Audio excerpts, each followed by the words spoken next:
everyone, and good morning, and welcome back to our second episode of Primary Nature Live 2021. We've already had lots of messages coming in, and it's so lovely to be joined again by some of you that caught us last time. However, if you are new or haven't been to one of our live lessons before, my name is Lou, and I work with the Field Studies Council, otherwise known as the FSC. We are an environmental educational charity that run field centres across the UK. And last time, a lot of you have told us that a few of you have been here either with your families or on school trips. Now, you are joining me live at one of these centres. I'm at Juniper Hall, which is in southeast England, down in Surrey, and we are on the side of a really beautiful hill called Box Hill. Now, over the next few weeks, we're going to be joining some of my friends at their centres all across the UK, and we're going to be showing you a range of things that you can do outside and things that you can do at home. And everything we do is going to be all about nature. Now, today's live lesson is all about the brilliant birds that we have here in the UK. But before we start with the birds, I was going to show you some of the things that people have shared with me from our lesson on Tuesday, which was all about things you can do on a walk. Now, Braehead Primary School have sent me in their pictures of their natural art, and they have made a boat, a face up here, and a house down in the bottom. Again, all out of natural materials. Oh, I like this one. Micah has sent me an Andy Goldsworthy inspired leaf spiral, which looks a little bit like a snail shell. What else have we got? We've also got, this tree, which has been made out of a really nice big stick. We've got some leaves at the top, and then we've got this at the bottom, which is looks like some pine maybe, which to me either looks like roots or grass, and that's been sent in by Timmy. And finally, we have got this bird by Ian, which has got a really lovely big bushy tail down here that looks a bit like feathers and a really nice pointy beak at the top. Lots of you have actually sent me in your creations, and I don't have time to show them all, but if you use the hashtag Primary Nature Live on social media with the help of an adult, I can then potentially print some off for Tuesday and then show those creations in a future episode. But before we get cracking, let's see who's joined us today. So hi to Jess and Lucy and their mum Rachel, who are all working very, very hard down in Eastbourne. We've got Miss Truman and all her pupils at Treathall School in Cornwall. Oh, I wish I was in Cornwall right now. Kaylee's niece, who I know. We've got Amy from Nelsey. We're also joined by Arthur Sedgwick from Bishop Stortford. We've got Izzy from Wicklewood in Norfolk. All of class 5 from Great Abington Primary. And, a school that were here last time, we've got Plymouth Grove Primary. Really great to see you guys again. And finally, we've got Year 3 at Shrewsbury High Prep. So for today's lesson, we're going to be joining my friend Kaylee here at Juniper Hall. As I said, Kaylee is going to be telling us all about the birds that we might see in our gardens or local parks at this time of year. She is going to be helping us to tell us how we can identify these different birds apart and come up with ways that we can remember that. During today's lesson, you can join in with the information in the resource pack, which looks a bit like this. So Kaylee is going to be taking you through that. If you have printed it off and got it ready, brilliant. But if you don't have it yet, don't panic. You can still download them by going to the Field Studies Council website, and under Primary Nature Live, you can sign up and you can download them. Some of you have already sent in some questions for today's live lesson, and I'm going to answer those as we go along. And if you want to get involved in the live lesson, you can do that in the YouTube live chat. And I'll answer as many of those as I can toward the end of this lesson. If you would also like a shout out, tell me your name or your school, and I'll try and pop in as many of those as possible.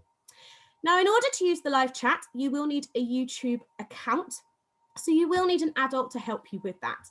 This bit though is really important. You must treat the live chat for today's live lesson just like you would do that in a real classroom at school. Last time, a few people were a little bit silly on the chat, and if we see anything that we are unhappy with, we will either potentially block you for a couple of minutes or take you out the chat altogether. So please use that chat box only for asking questions, answering questions, or asking for shout outs. We've got some of my colleagues who are in the chat as well, so they'll be keeping an eye on those comments and questions coming in, and we'll be having a go at answering some of them live. So just keep your eyes peeled for those as well. Now, throughout our 5 live lessons, we will be running a bit of a competition. In each episode, there will be a letter of the alphabet to spot hidden in the background of our videos. You need to watch every single episode, all 5 of them. So if you've missed the one from Tuesday, you can go back and watch that once this one is over. And once you've collected all of the letters, they will be in an anagram. So you need to rearrange them to spell our secret word. At the end of today's episode, we will pop all the details that you need to know on how to enter the competition, and a winner will be picked at random. Now, some of you have been asking about what the prize is, and it's actually something that I think was really cool when I got it in the post. So one of the things that you will win if you are the one that's picked is you will get one of our wildlife activity packs, which has got in it some colouring bits, it's got a magnifying glass, this little workbook, and it's got one of our keys. As well as that, we will also be sending the lucky winner all of the keys that we use in our live lessons. So things like the tree ID guide that Joe was talking about, and things like the freshwater key that we will be using on Tuesday. So I think those are really, really cool. I actually own a lot of those myself, so that's a cool prize. So for those of you that joined me on Tuesday, you may remember that in each episode, we're also playing a bit of a game, and that during the episode, you need to be looking out for a few different things. Somewhere in Kaylee's garden and around the grounds of Juniper Hall, you should be able to spot a cuddly toy. Now, this might be different to the one that Joe showed on Tuesday because Kaylee has got her own favourite cuddly animal. Also, keep your eyes peeled for our FSC logo, and don't forget that all-important letter for our competition. Make sure you write down your letter and tick off the other bits in your welcome pack, as you need to kind of remember all of those letters for the anagram competition. I will see you back here in a bit. Over to you, Kaylee.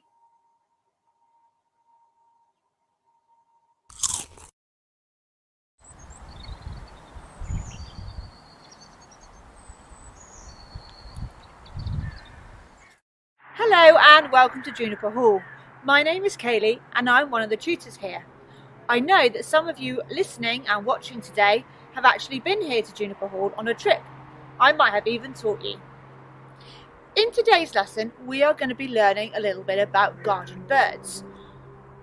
Here at Juniper Hall, we're really lucky to have a range of different garden birds that come and visit our site. Now, I don't know about you, but it's quite difficult sometimes to tell one bird apart from another.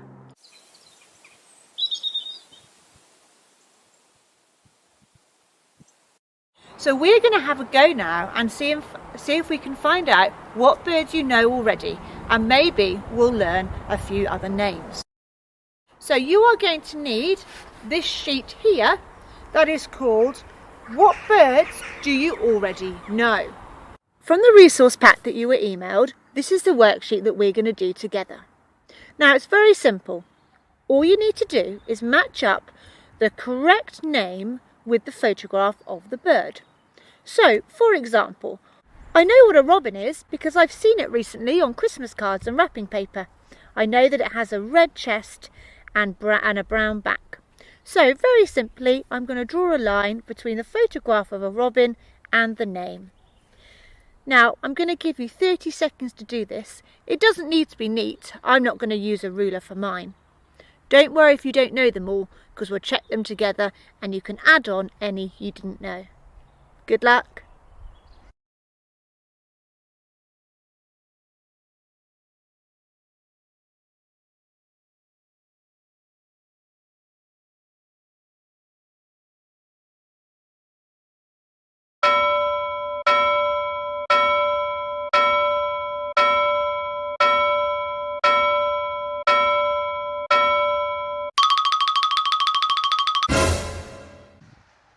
Right, that's it. Time is up. Don't worry if you haven't finished them all. You can always have a look at mine and finish the last couple off. Don't worry if you didn't know them all. Some of them were quite tricky.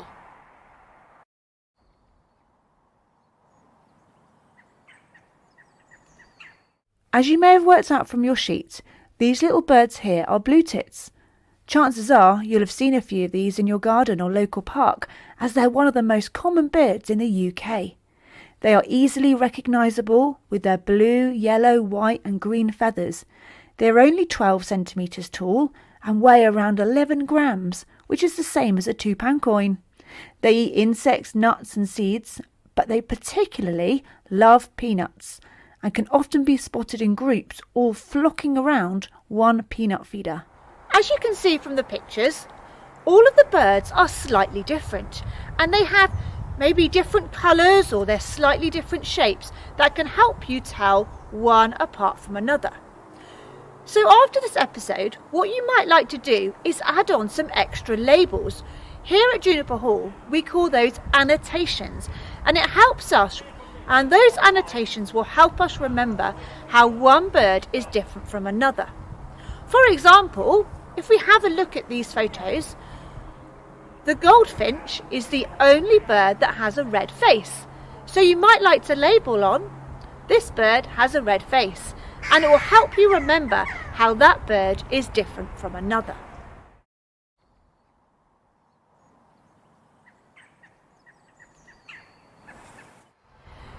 I also have a little challenge for you. If you have a laptop or a tablet or any books at home about birds, you might like to choose one of those birds and find out some extra information or some interesting facts. Now, if you find out something that you think no one else would know, we'd love to hear about it, as we are going to be sharing some of those interesting facts in the next episode. And Lou will tell you later how you can send that information in.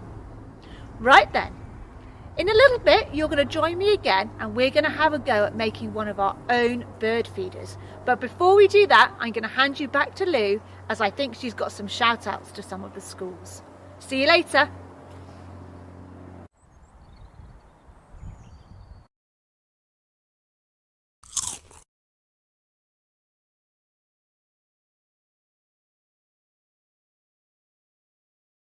We spoke a little bit climate change. Whilst you were doing that last activity, I started to think a bit about how climate change can affect our birds living right here in the UK. What we are starting to notice in the UK is that some birds that traditionally used to fly south for the winter in search of somewhere a little bit warmer are now actually staying put right here because our winter months are no longer quite as cold. Now, the problem with this is that there isn't necessarily enough food to go around in all those winter months of those birds, as well as those that traditionally would survive here all year round. So some of our birds are going quite hungry. Now, one way that we can track our birds is through projects such as the RSPB's Big Garden Birdwatch, which rang at the last weekend, and it asks people like you and I just to go sit in our garden for an hour and count how many birds visit. If you participated in the RSPB's Big Garden Birdwatch, please can you tell me in the chat box and tell me what your one favourite bird that you saw was. Now, on Sunday, when I submitted my results, over 12 million birds had already been counted by people in their gardens, and at the time, the most widely spotted bird was the house sparrow. Something that I saw when I was doing my bird watch, which I really enjoyed, was a kestrel, which is a type of bird of prey. And actually, it flew over my head and sat on the wall at the bottom of Juniper Hall, probably looking for things to eat like mice or voles. I actually cannot believe how many people are watching. So thank you so much, guys, for joining us. I have a few shout outs to those of you who are watching. So we've got Class 2 from Hawkchurch Primary School. Williston COV Primary are joining us, as well as St Mary COV. We've got, my friends from the Lewis clan. So we've got Barnaby, Jemima and Annabelle. They're back. Jemima always asks really good questions.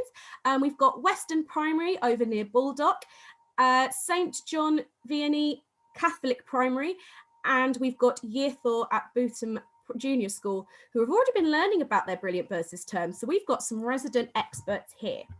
Now, someone in the YouTube chat has asked how many bird species there are in the UK. Well, here in the UK, we're really, really lucky. So we've got lots of different habitats and environments, because up in Scotland, it's perhaps much colder in places, whereas all the way down here in the south, it's much warmer. As a result, we have around about 574 different bird species that we can find here throughout the year. Now, a lot of you have also been asking in the chat about my pet. Okay, let me go pick him up. He's a bit happier today. So here we are, Angus is back. The reason he's a bit happier today is I found his heat mat. So he's been sat away just behind my computer here, sat on it, munching away on some kale. Now, last time, lots of you were asking, well, what is the difference between a turtle, a terrapin, and a tortoise? Well, turtles tend to spend most of their lives at sea in salty water and only tend to come on land to lay eggs. Terrapins, however, prefer to live in freshwater or slightly salty, which is known as brackish, whereas tortoises, like Angus here, are terrestrial. That means that they have to live on land. If I was to put Angus in a pond, for instance, he would just sink like a rock right down to the bottom and drown because he's not very good at swimming.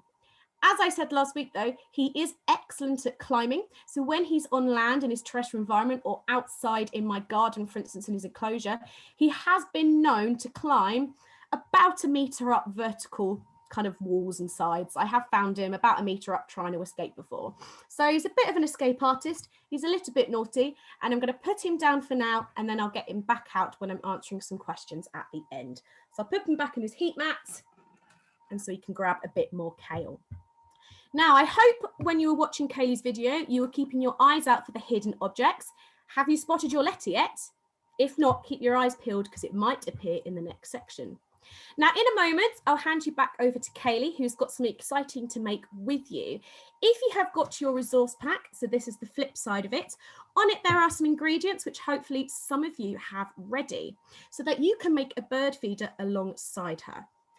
My big top tip, though, because I made one of these with Kaylee before Christmas, is make sure you are not wearing your favourite best clothes, as you might get a little bit mucky. Now, remember, if you have any questions about birds or even tortoises, please use the comment box on the right, and one of our expert tutors will try to answer those for you. Right, let's go back over to you, Kaylee.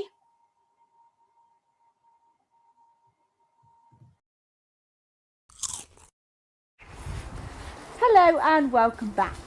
Now, the reason that we are so lucky and have so many great birds that come and visit here at Juniper Hall is mostly because we are surrounded by woodlands.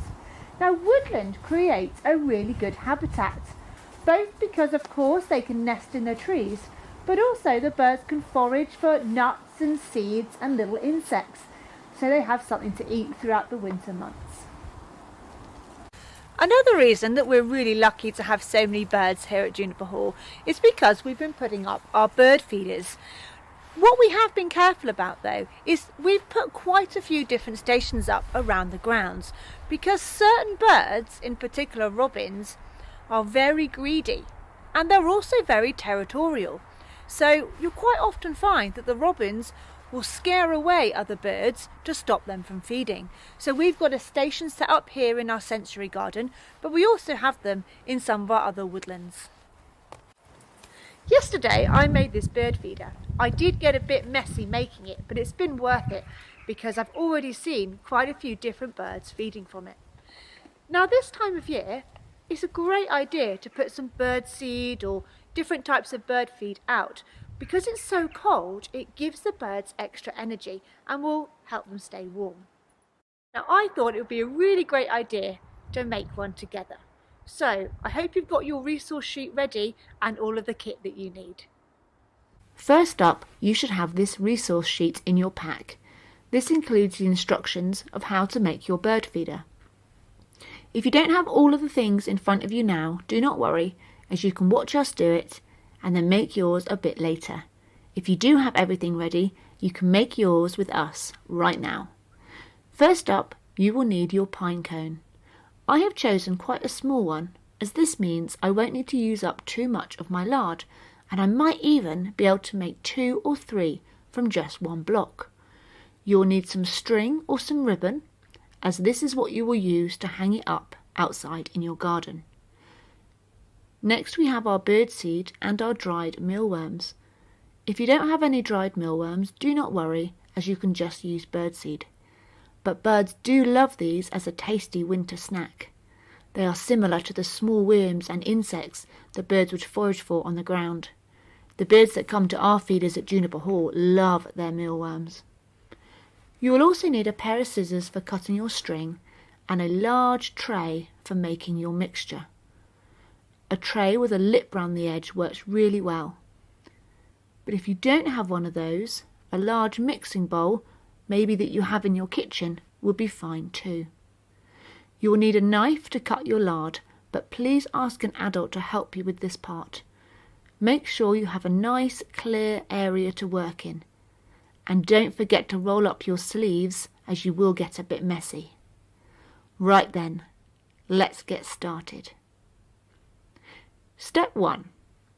Cut a section of string and tie it onto the top of your pine cone. It is very important that you do this now at the start. Otherwise, it will be very tricky to do once your pine cone is covered in sticky lard. Make sure it is tied nice and tight. Maybe get an adult to help you tie a double knot so that it is super secure. Once the feeder is complete, it's actually quite heavy. Once you've tied the knot tightly, you can cut off any leftover string. Step 2. Depending on the size of your pine cone, that is what will determine how much lard you need. For a small pine cone like mine, all you will need is about half a block, or maybe even just 1/3. Once you know how much you need, carefully cut off the correct amount, and then wrap the rest back up in its wrapper, as you can use the leftovers to make another one another day. It's definitely best if you store it in the fridge. Now you've got your section of lard in your tray, we can move on. Cut your lard into smaller chunks. As I said, do be careful when using a knife. You might want to ask an adult to help you. I'm going to cut mine into about 10 small cubes. The smaller the cubes are, the easier the next stage will be. So you might want to even cut yours into more than 10. Once you've got your small cubes or little rectangles of lard, you will use your thumbs or palms of your hands to squash your lard into a pâté. You'll find this easy to do if your lard is at room temperature. So, if you're making it later, remember to take your lard out of the fridge a few hours before. That's it. Keep squashing it down flat, each cube one at a time.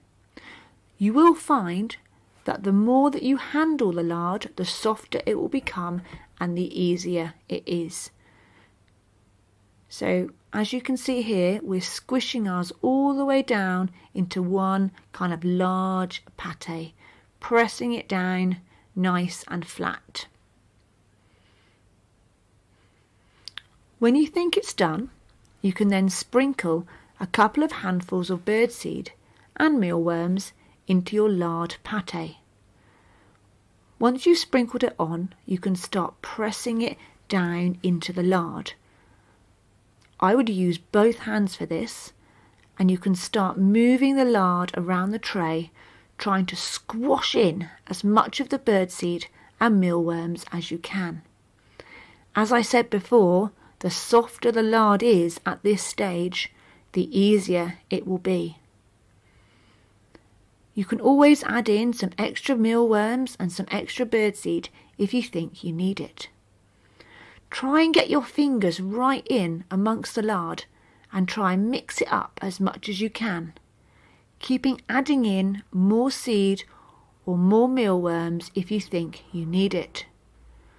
As you can see with ours, the lard is starting to warm up, so it's becoming easier to mould and shape, which is exactly what we want, because in a minute we're going to be wrapping that around our pine cone. We're going to add a few more mealworms to ours. The more mealworms and more seeds that we've got, the tastier the birdseed feeder will be for our birds later. What we want is to have our feeders jam-packed with delicious treats. That's it. Keep pushing it in and moulding it in and giving it a good stir and a squash. Don't worry if your hands are sticky, you can wash them at the end.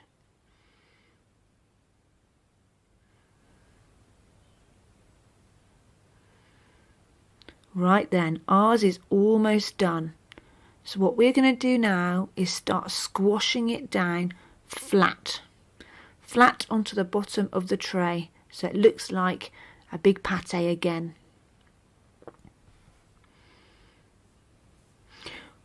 When your mixture is fully combined, it should be ready to start rolling it around your pine cone. So as you can see, just as we've done, place your pine cone onto the lard and roll it up into the pâté. You want a nice thick layer of your mixture all the way around the edge of your pine cone. You may need to scoop the lard off the bottom of the tray. Once your pine cone is covered, if you do have any leftover mixture, you can start adding that on as a second layer. Just make sure, as we have done, keep the string out of the mixture, otherwise you won't be able to hang it up. If you have any sections of lard without much birdseed on it or without much birdseed visible, you can always add in some extra at the end so that your bird feeder is completely covered in seed. So we're just going to add on an extra layer of food for our birds, rolling it around and pressing all of those delicious mealworms and seed into our feeder. As you can see, we're using both hands so that it's nice and compact, making sure we're getting all that last bit of birdseed from our tray so that we're not wasting any. Pressing it in so it's nice and compact. Ours actually looks a little bit like a pear. There we go. Almost done. Pressing it all in. Last few mealworms going in. Again, we still got a little bit left over, so we can press that on to give as much food as we can to the birds. And there we have it, a completed bird feeder.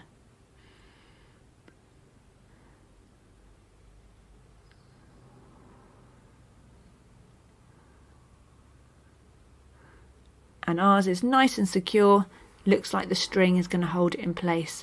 Oh, sorry about that. My naughty dog at the end obviously likes the smell of the lard.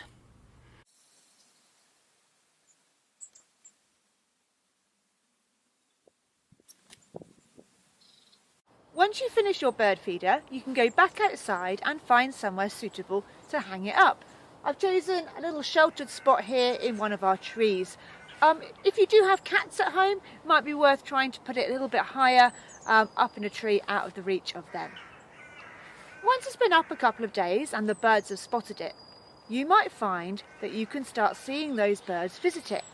If you have a little guide like this, you can use that to come and see what birds you have attracted. Try not to stand too close though, as obviously you'll probably scare them away.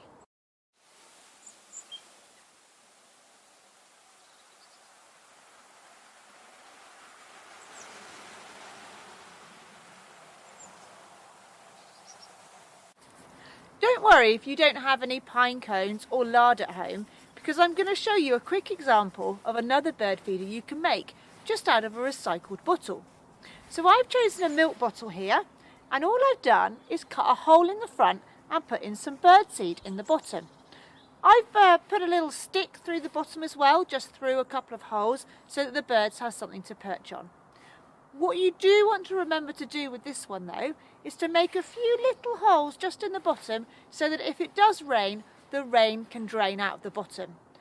I've also hung mine up with string so that I can put it back out in the garden. So that's another example if you want to try a different type of bird feeder. Once again, if you do make any of these feeders, we would love to see any evidence and see the projects that you've worked on. So Lou will explain in a minute how you can send those photographs in. Enjoy! Blue tits will happily set up home in a man-made nest box. They tend to choose boxes with smaller holes, so that larger, more dominant bird species don't try to muscle in. Encouraging blue tits to your garden is easy. Just provide plenty of suitable food and an inviting nest box, and you'll be sure to see more of them over the years to come. Here is some footage of some blue tits making a home in one of the nest boxes we have up in the grounds of Juniper Hall. That's all we've got time for here at Juniper Hall today, but thank you ever so much for joining us, and I hope you enjoyed the activities and learnt something new. I'm going to hand you back to Lou now for final goodbyes, and I think she's going to answer a few questions that a lot of you have been sending in during today's episode. Bye for now.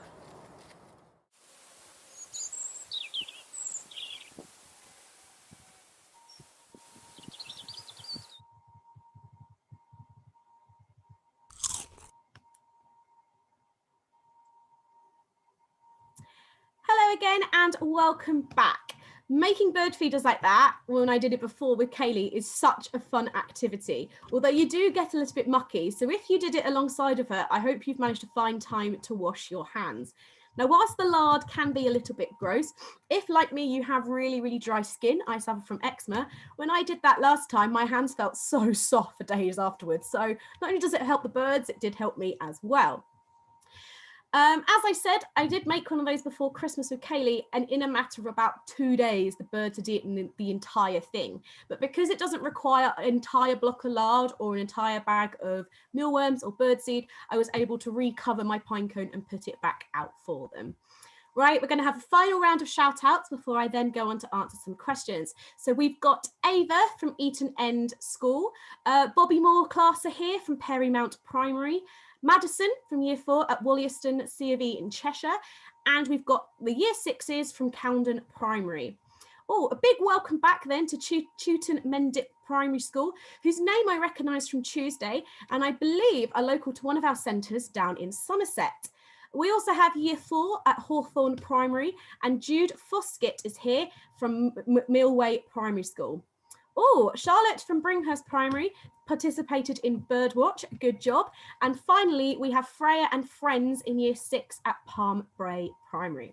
Now, some of you have been asking some questions about my little monster, Angus. So someone asked when I got Angus. I got him about 12-ish years ago. I can't really remember. I was definitely at school and I think I was a teenager. And back then he was about 3 to 5 years old. It's a bit of an estimate. So I reckon he must be around the 17-year-old mark now. Now, Angus is a type of tortoise called a Russian horsefield, and they tend to live for about 60 years, potentially a little bit more if I really look after him. Things that he likes to eat though, he is a weed eater. He doesn't eat fruit, although he would do if you gave him the chance, but it's not very good for him, just like chocolate and sweets aren't very good for us. So he loves nothing better than munching down on dandelions, and he loves it in the spring when all of the flowers are out. But in the winter, when I struggle to find him food and he refuses to hibernate because he's really stubborn, I have to feed him things like kale from the shop. What else do I buy you? Collard greens, just really kind of like thick, heavy things that you perhaps might pick that feel a bit like dandelions. So let's go and answer some questions about birds then. So the Lewis family want to know, how do birds understand each other? Now you may notice, I'm going to have to put Angus down because he's not very happy with me. You may notice when listening to birds, they all have their own distinct call or song. For example, a duck, for instance, like this mallard, makes a sort of quack, quack noise. Or we might have a pigeon, like this one, which goes like a purr, purr. Or finally, my favourite one, which is a great tit, makes this noise that goes a bit like teacher, teacher, teacher. Now, just like humans, we have different languages, birds work very much in the same way.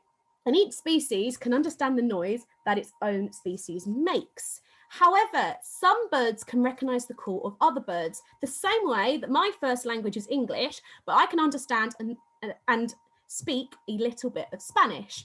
This helps birds to understand if they have perhaps entered the territory of another bird that doesn't want them there, or if another species have found a great food or water source, the other species can go, I'm heading over there as well.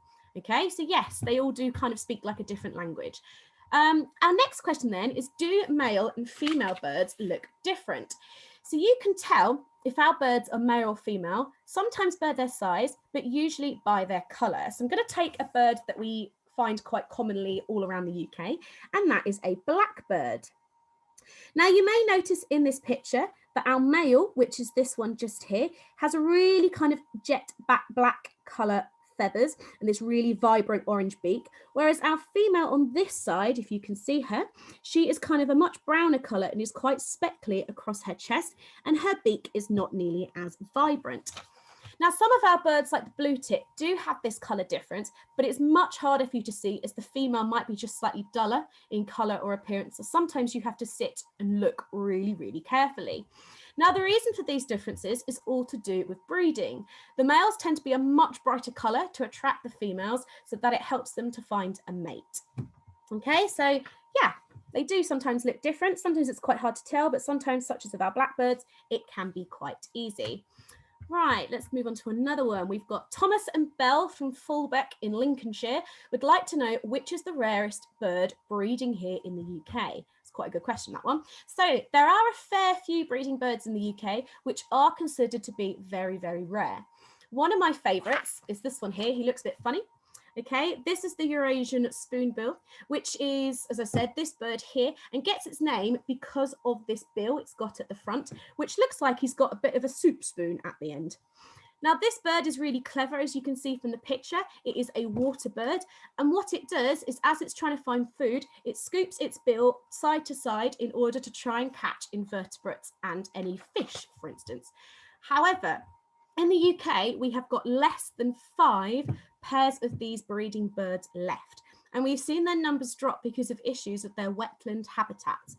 Across the UK, we've seen our wetlands have been disappearing and becoming perhaps more polluted, which means that these birds have got less places to find food and less places to nest. If you want to find out more about birds in the UK that are currently threatened or considered rare, head over to the website of the RBBP, or the Rare Breeding Bird Panel, where they have a list of the birds that they are worried about and that they are watching, and then there is information on each one. Okay, so we've now got a question that popped up in the live chat, which is, what is poisonous to birds? So that kind of links back to our spoonbill here. It's the reason, actually, poison is a reason why a lot of our birds seem to be dropping in numbers. Pesticides, which are things that often we put on crops or plants to stop them being eaten by things like slugs, can be really, really harmful to our birds. What happens is that our birds eat the insects that perhaps have been poisoned or killed by these pesticides, which then means the pesticide is in the system of our bird. And if it eats too many of these affected insects, it then contains the poison itself and it can eventually die. What then happens is another animal might come along and eat our bird, and this poison ends up moving its way up the food chain and then makes other animals sick. Okay, so let's have a bit of a recap what you can do before we come back for our next session on Tuesday. The first thing is, on your resource sheet, you can add on your labels or annotations to each of your birds pictured to show how you can tell one bird apart from another. Secondly, you can have a go at making perhaps a bird feeder out of an old plastic bottle or like a milk bottle. Thirdly, we would love it if you could do a bit of research on one type of bird and email or tweet it to us some interesting facts that you find out. We'll be sharing some of these next week. And finally, don't forget to upload any photos of your bird feeder in your garden or local park. And these can be posted to Twitter, Instagram or Facebook using the hashtag #PrimaryNatureLive. Just like I did earlier with our wild art pictures, I'll be showcasing some of those again on Tuesday. Lastly, I wanted to show you another one of our FSC guides that I use a lot. I used it in the Birdwatch at the weekend. Okay, so we have got our top 50 garden bird guide. If you fancy buying one of these to perhaps increase your bird identifying skills, head over to our FSC publications website where you can buy one of those there. I wonder interesting birds you will see. If you manage to get a picture of any of them, again, share that with me and I'll have a go at sharing some on Tuesday. I really hope that you've all enjoyed this week. I'm back again on Tuesday and we'll be heading up to Shropshire, don't know why I can't say that, to take a peep at ponds, where we're going to be pond dipping to show you what you may find within a pond and then how you could build your own mini one to have at home.